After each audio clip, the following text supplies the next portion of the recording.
Welcome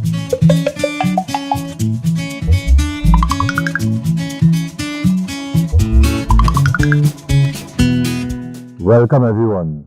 I am Mtima Solwazi. I'm here to share my story. Every story has a beginning. And to share this story, I am here on Layan Hill, and to be precise, I am here at the newly established Layan Hill Community Play Park. Why is Layan Hill so significant to my story? And why is this landmark so significant to Layan Hill? I was born and I grew up on Layan Hill.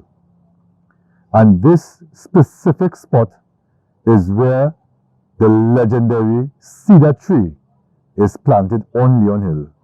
And this spot has been a landmark from ever since on Layan Hill.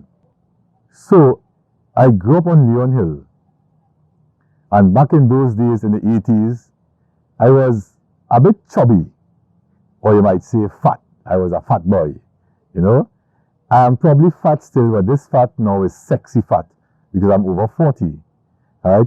But back then, I was a fat boy, and like most young people, I had challenges probably fitting in or being part of the whole boys club because of my size. So it made me a target of what is now called bullying. But back in those days, it was called advantage. So, in essence, I was taken advantage of by, in some cases, both boys and girls. You know, I remember attending Belmont Government Primary School and being the target or the victim of severe bullying, right? Again, from both boys and girls. I eventually passed for my first choice, Belmont Boys Secondary School, which is now St. Francis College. And that bullying extended into that school. It was traumatic for me. It was a real hard experience. A matter of fact, when I got my results from Common Entrance, which is now called SEA, I started to cry when I saw my name in the papers along with other boys from my primary school who, in particularly one, he was my main bully. At secondary school, this behavior continued up to Form 3. I remember in particular one day, we visited our previous primary school. And at that visit, one of the boys sat on the wall where it had some water on the wall. And when he jumped off the wall, his pants were soiled. And the other guy started to laugh and said to him, your senior periods. I didn't laugh. As a matter of fact, I stood there very serious like a judge. And that boy turned and watched all the other boys and slapped me. And slapped me. That day I ran home up on Layan Hill at my grandmother's home where I was born, and I started to cry and I started to pray, and I asked God to make me get skinny and make me get bad. Because in my mind, the only way to avert or to prevent bullying was to be skinny, but also importantly, to be bad. So I focused all my energies on losing my weight, not through exercise, right? But also on trying to become bad. And in Form 3 at my secondary school, 2 incidents took place that changed my life forever. Or I should say, that changed my life. One, I got in an altercation with a young man, and I retaliated by striking him in his head with a stick. We would say a busway face. And the other incident took place out of school with a with a boy from another school who, incidentally, was bullying one of my best friends. And I struck him with a bottle in his face. So I busted our next man's face. And those two incidents created an environment where I was now seen as a bad man. Because I busted a man's face in school and I busted a man's face from another school in the road. So I was on my way for the bullying to stop. I was now bad. And being bad, I had to assume not just that persona, but that whole image, that whole lifestyle. So I started to cut school. I started to smoke marijuana, right? And eventually, I got involved in the narcotics trade at the street level. I was selling crack cocaine and I was selling marijuana. And I think that is what solidified my presence on the streets as a bad boy. You know? That wasn't good. At the point in time, it felt good. It felt empowering. It felt liberating. You know? Nobody wasn't really coming around me again. You know? My name was in some circles calling. Right? I was selling drugs. I was smoking. You know? I didn't have a gang, but I used to move with a group of friends. So in essence, we were a gang. Right? And together, all of us, we had power. We had strength. You know? I lived in Maloney Gardens in the early stages of Maloney. And there was a gang in Maloney called the Young and the Restless. I wouldn't say I was a original member of the Young and the Restless. I used to more see myself as an associate of the Young and the Restless because it was my friends who was part of the Young and the Restless. So again, in Maloney, I had this association of friends who belonged to an established gang. So I had that rank. In Belmont, my friends who I grew up with from childhood, we had that rank.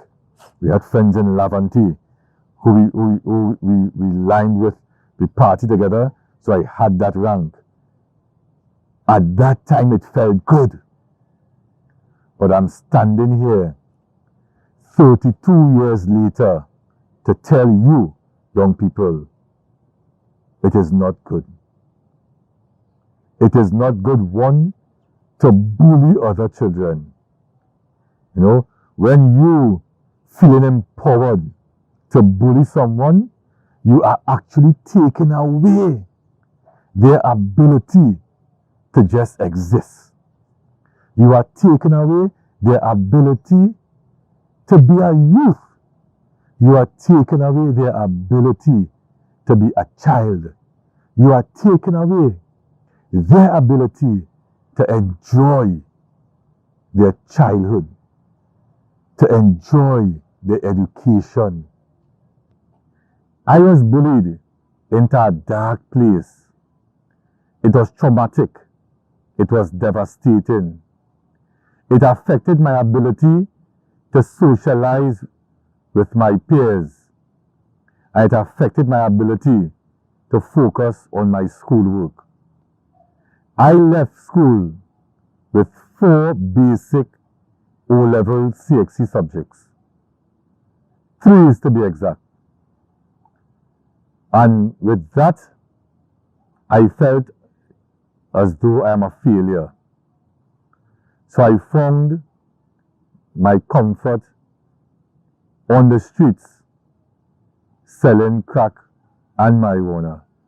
Because as I said, that is where I thought I could have found liberation and empowerment from being bullied. I attended Serval on the Beetham. And in a place of despair, in a place of neglect, I found an opportunity. I found a purpose. I began functioning at the Islamic Resource Society in the heart of Port of Spain.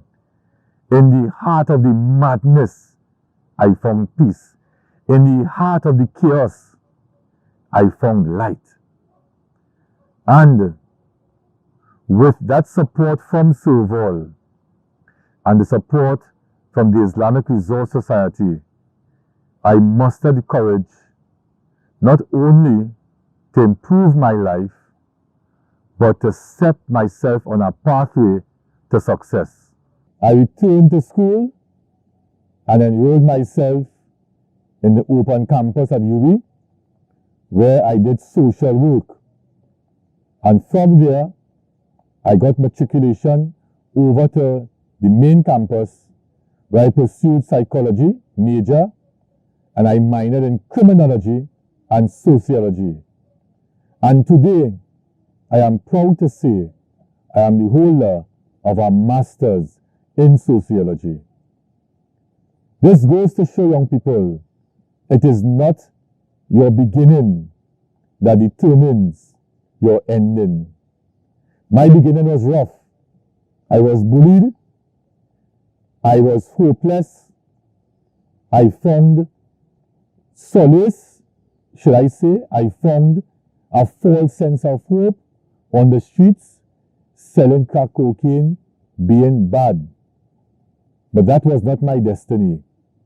My destiny was to use those lived experiences and social realities to form my organization, the Oral Tradition Roots Foundation, which uses spoken word poetry and oral tradition storytelling as a catalyst for social change by providing safe spaces for young persons to express themselves, to discover their raw talent using their lived experiences and their social realities.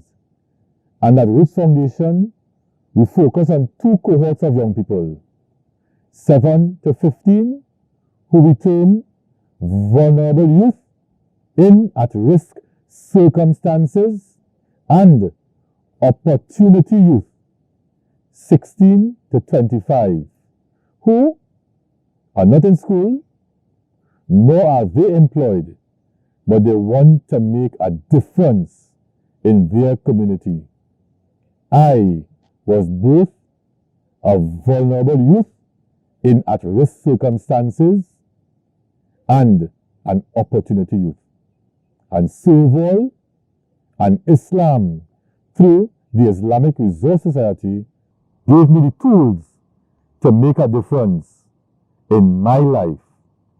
And I am now using my NGO, the Oral Tradition Roots Foundation, as this tool, as this avenue to make a difference in the lives of thousands of children, thousands of young people in East Port of Spain and across Trinidad, as we help them and guide them on that pathway to success. Thank you for allowing me to share my story with you.